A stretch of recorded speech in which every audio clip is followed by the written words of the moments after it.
ഇന്ന് നമ്മൾ ഒരു അടിപൊളി തേങ്ങ വറുത്തരച്ചിട്ടുള്ള ഒരു ചിക്കൻ കറിയുടെ റെസിപ്പിയാണ് ചെയ്യുന്നത്. ഇഫ്താറിന്റെ സമയത്താണെങ്കിലും അല്ലാത്തപ്പോഴൊക്കെ എപ്പോഴും ട്രൈ ചെയ്ത് നോക്കാൻ പറ്റുന്ന ഒരു സൂപ്പർ കറി തന്നെയാണ് കേട്ടോ. അപ്പോൾ ഇതെങ്ങനെയാണ് ചെയ്യാന്നുള്ളത് നോക്കാം.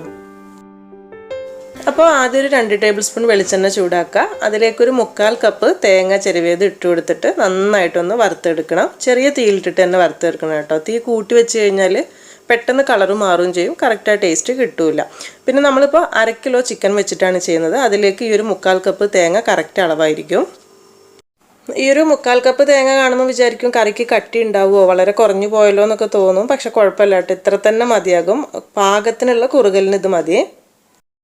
തേങ്ങ അത്യാവശ്യം ഒന്ന് വറവായി വരുന്ന സമയത്ത് തീ നന്നായിട്ടൊന്ന് കുറച്ച് വെക്കുക. എന്നിട്ട് ഇതിലേക്ക് കുറച്ച് കാര്യങ്ങൾ ചേർത്ത് കൊടുക്കാണ്ട് ആദ്യം കുറച്ച് വറ്റൽമുളകാണ് വേണ്ടത്. ഒരു 6 7 ഈ വലിപ്പത്തിലുള്ളത് കേട്ടോ. വലുതാണെങ്കിൽ കുറച്ച് കുറയ്ക്കാം. അതിൻ്റെ കൂടെ തന്നെ നല്ലൊരു കളറിന് വേണ്ടിയിട്ട് ഒരു 3 കാശ്മീരി മുളക് കൂടി ഇട്ട് കൊടുക്കുന്നുണ്ട്. വേറെ മുളക് പൊടിയൊന്നും നമ്മൾ ഇതിലേക്ക് എടുക്കുന്നില്ല കേട്ടോ. പിന്നെ ഒരു 1/2 ടേബിൾ സ്പൂൺ കുരുമുളക്, 1 ടേബിൾ സ്പൂൺ പച്ചമല്ലിയാണ് ചേർക്കുന്നത്. മല്ലിപ്പൊടിയല്ല, പച്ചമല്ലി ഉണ്ടെങ്കിൽ അത് തന്നെ 1 ടേബിൾ സ്പൂൺ ഇട്ട് കൊടുക്കുക. കറക്റ്റ് അളവായിരിക്കും കേട്ടോ, കൂടി പോകണ്ട. പിന്നെ ഒരു 1 ടീസ്പൂൺ വലിയ ജീരകം.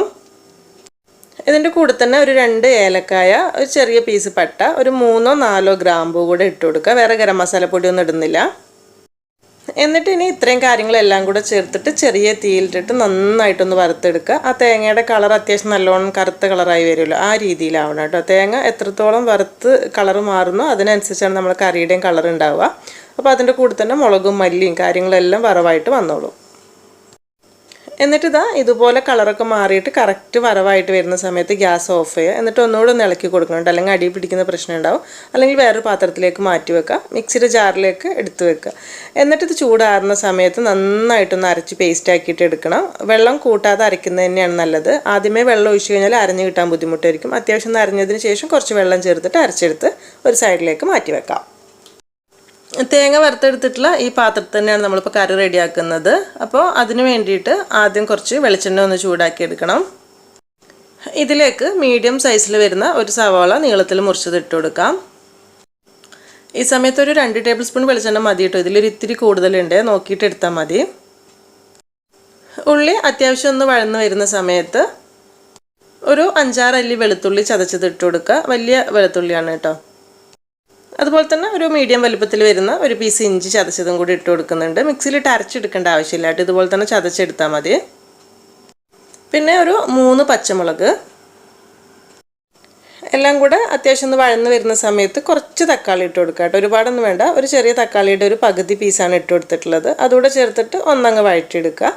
ഇനിയാണ് ഇതിലേക്ക് നമ്മൾ ആദ്യം അരച്ച് മാറ്റി വെച്ചിട്ടുള്ള ആ ഒരു തേങ്ങയുടെ കൂട്ടുണ്ടല്ലോ, അത് ഇതിലേക്ക് ഒഴിച്ചു കൊടുക്കാം.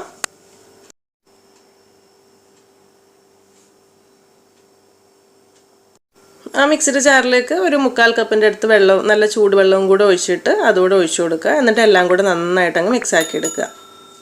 പച്ചവെള്ളം ഒഴിക്കരുത് കേട്ടോ ഈ സമയത്ത്, അപ്പോൾ ആ കറിയുടെ ടേസ്റ്റ് അങ്ങ് പോയി പോകും. ഇനിയാണ് ഇതിലേക്ക് നമ്മൾ കഴുകി വൃത്തിയാക്കി വെച്ചിട്ടുള്ള ഒരു 1/2 കിലോ ചിക്കൻ ചെറിയ പീസായിട്ട്, സാധാരണ കറിക്ക് മുറിക്കുന്ന പോലെ തന്നെ ചെറിയ പീസായിട്ട് മുറിച്ച് വെച്ചിട്ടുള്ള 1/2 കിലോ ചിക്കനാണ്. അതുകൂടെ ചേർത്ത് കൊടുക്കുക. അതിൻ്റെ കൂടെ തന്നെ ഒരു 1/4 ടീസ്പൂൺ മഞ്ഞൾപ്പൊടി നമ്മൾ ആദ്യം ചേർത്തിട്ടില്ലല്ലോ, അപ്പോൾ മസാലപ്പൊടിയായിട്ട് ഇത് മാത്രമേ ചേർത്തിട്ടുള്ളൂ. ബാക്കിയെല്ലാം നമ്മൾ മുളക് മല്ലി കാര്യങ്ങളൊക്കെയാണ് ചേർത്തിട്ടുള്ളത്. പാകത്തിനുള്ള ഉപ്പും ഈ സമയത്ത് ഇട്ട് കൊടുക്കുക. എന്നിട്ട് എല്ലാം കൂടെ ചേർത്തിട്ട് നന്നായിട്ടൊന്നങ്ങ് മിക്സാക്കി എടുക്കണം. ചിക്കനും മസാലകളും എല്ലാം കൂടെ നന്നായിട്ട് മിക്സാക്കി എടുത്ത ശേഷം ബാക്കിയുള്ള വെള്ളവും കൂടെ ഈ സമയത്ത് ഒഴിച്ചു കൊടുക്കുക. വെള്ളത്തിൻ്റെ അളവ് എന്ന് പറയുന്നത് നമ്മൾ സാധാരണ ചിക്കൻ കറിക്ക് ഒരു ഗ്രേവിക്ക് വേണ്ട വെള്ളമാണ് ഒഴിച്ചു കൊടുക്കുന്നത്. ചൂടുവെള്ളം തന്നെ ഒഴിച്ചു കൊടുക്കണം കേട്ടോ, പച്ചവെള്ളം ഒഴിക്കരുത്. എന്നിട്ട് പാകത്തിനുള്ള വെള്ളവും കൂടെ ഒഴിച്ചിട്ട് നന്നായിട്ട് തിളപ്പിച്ച് എടുത്തു കഴിഞ്ഞാൽ നമ്മുടെ കറി റെഡിയാകും. അപ്പോൾ ശരിക്കും പറഞ്ഞാൽ ഒരുപാട് തേങ്ങ വരുന്ന രീതിയിലുള്ള കറിയല്ല, പാകത്തിനൊരു കുറുകൽ. അപ്പോൾ അതിന് വേണ്ടിയിട്ട് പാകത്തിനുള്ള വെള്ളം ഒഴിച്ചു കൊടുത്താൽ മതി.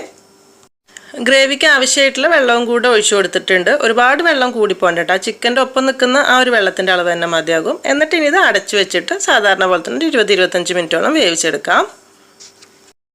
ഇടയ്ക്കൊന്ന് തുറന്നിട്ട് ഇളക്കിയിട്ട് കൊടുക്കണം കേട്ടോ, അപ്പോഴാണ് എല്ലാ ഭാഗത്തും ഒരേപോലെ വേവത്തുള്ളൂ. അങ്ങനെ കുറച്ച് സമയം കൂടെ അടച്ചു വെച്ച് തുറന്ന് കഴിയുമ്പോഴേക്കും നമ്മളെ കറിയൊക്കെ കറക്റ്റ് ആ ഒരു തേങ്ങയിലുണ്ടായിരുന്ന എണ്ണയൊക്കെ ഇങ്ങനെ തെളിഞ്ഞ് വന്നിട്ട് കറക്റ്റ് പാകമായിട്ട് വെന്ത് വന്നിട്ടുണ്ടാവും. ഇതുപോലെ നല്ലോണം എണ്ണയൊക്കെ തെളിഞ്ഞ് വെന്ത് വരുന്ന സമയത്ത് ഗ്യാസ് ഓഫ് ചെയ്ത് വെക്കുക. എന്നിട്ട് ഇതിലേക്ക് ഒരു ഇത്തിരി ഉള്ളി കൂടെ വറുത്തിട്ട് കഴിഞ്ഞാൽ പരിപാടി കഴിയും. അപ്പോൾ അതിന് വേണ്ടിയിട്ട് ഒരു ടീസ്പൂൺ വെളിച്ചെണ്ണയായിട്ട് ഞാൻ ചൂടാക്കി എടുക്കുന്നുള്ളൂ. നേരത്തെ കറിയിൽ കുറച്ച് വെളിച്ചെണ്ണ കൂടുതലുണ്ടായിരുന്നു, അപ്പോൾ അത് നോക്കിയിട്ട് എടുത്താൽ മതി. എന്നിട്ട് ഇതിലേക്കൊരു 3-4 ചെറിയുള്ളി നന്നായിട്ട് ചെറുതായിട്ട് മുറിച്ചത് ഇട്ട് കൊടുത്തിട്ട് നന്നായിട്ടൊന്ന് മൂപ്പിച്ചെടുക്കാം. അതിൻ്റെ കൂടെ തന്നെ കുറച്ച് കറിവേപ്പില ഇട്ട് കൊടുക്കുക. വേണമെന്നുണ്ടെങ്കിൽ 2 പച്ചമുളകും കൂടെ ഒന്ന് കീറിയിട്ട് കൊടുക്കുക കേട്ടോ. ജസ്റ്റ് ആ ഒരു ഫ്ലേവർ കിട്ടാൻ വേണ്ടിയിട്ട് മാത്രം. എന്നിട്ട് എല്ലാം കൂടെ നന്നായിട്ട് മൂത്ത് വരുന്ന സമയത്ത് അതോടെ നമ്മൾ കറിയിലേക്ക് ഒഴിച്ചു കൊടുക്കാം.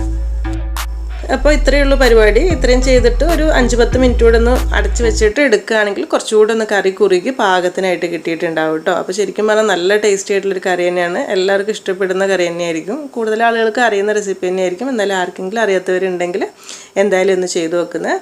അപ്പത്തിൻ്റെ കൂടെ അല്ലെങ്കിൽ ചപ്പാത്തിയുടെ കൂടെ നമ്മളെ പത്തിരിയുടെ കൂടെയൊക്കെ കഴിക്കാൻ സൂപ്പർ കോമ്പിനേഷനാണ് കേട്ടോ. അപ്പോൾ ചെയ്ത് വെക്കുന്നുണ്ടെങ്കിൽ ഫീഡ്ബാക്കൊക്കെ അറിയിക്കുക. ഇനി എന്തായാലും നല്ല റെസിപ്പി ആയിട്ട് പുതിയ വീഡിയോയിൽ കാണാം കേട്ടോ. Thank you.